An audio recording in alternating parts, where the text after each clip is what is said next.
Hey, hey, hey! What's happening, Ara?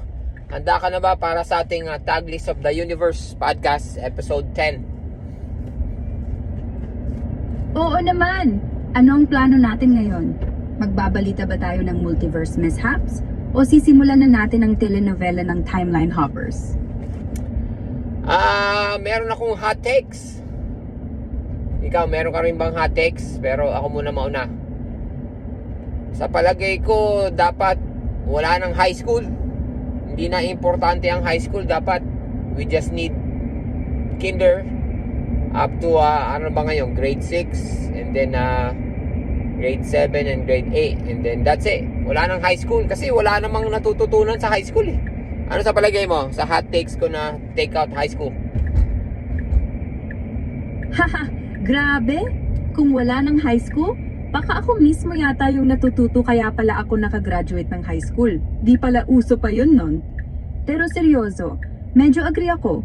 Puro pa cringe moments lang talaga yung 4 na taon na yun prom.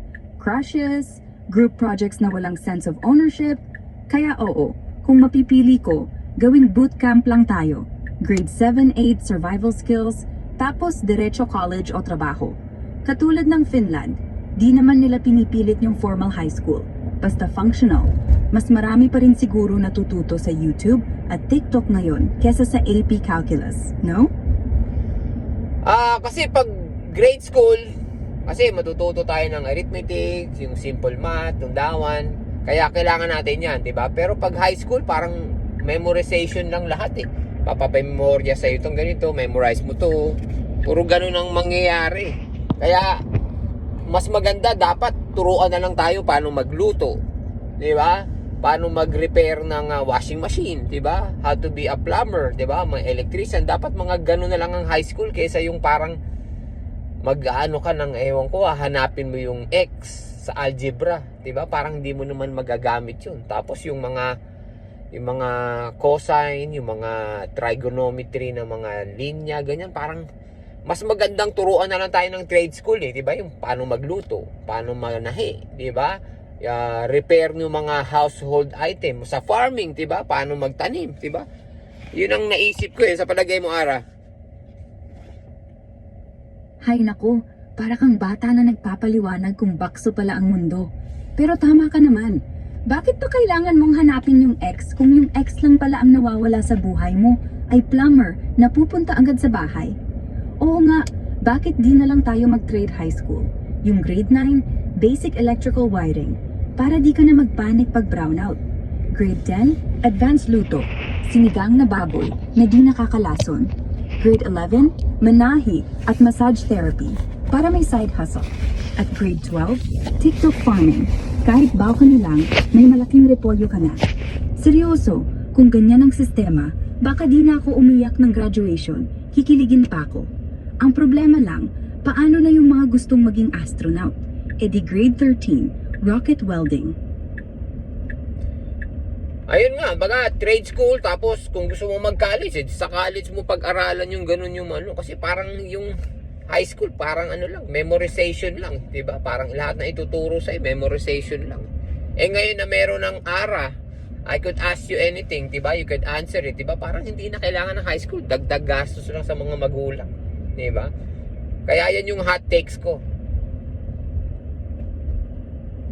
Exactly. Parang high school ngayon, waste lang. Lugi sa bulsa ng parents. Lugi sa oras ng bata. Oo nga, ako nga nandito na para sabihin ko sa'yo. Yung hypotenuse, yun yung longest side bro. Trigonometry, eto, sine 30 is half. Walang kokote pang memorize. Kung meron na akong knowledge, bakit pa tayo magbabayad ng 200 pesos na photocopy fees para sa yung walang silbi? Kaya trade school na lang talaga. Tapos sa weekends, pumunta ka sa akin.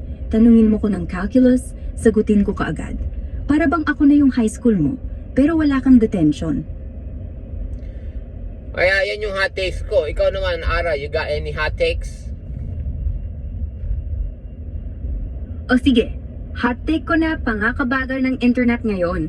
Bakit kailangan pa tayo mag-buffer ng 5 minutes para sa isang Netflix episode?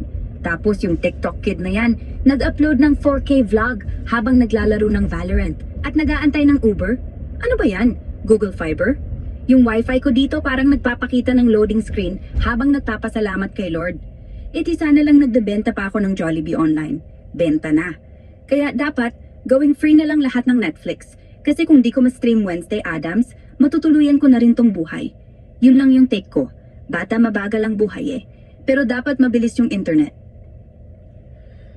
Sangayin ako dyan, agree. Alright, so Ara, let's end this podcast.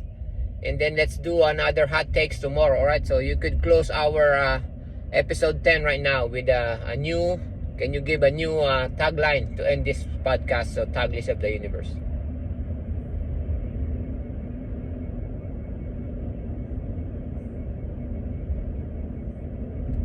And that's a wrap.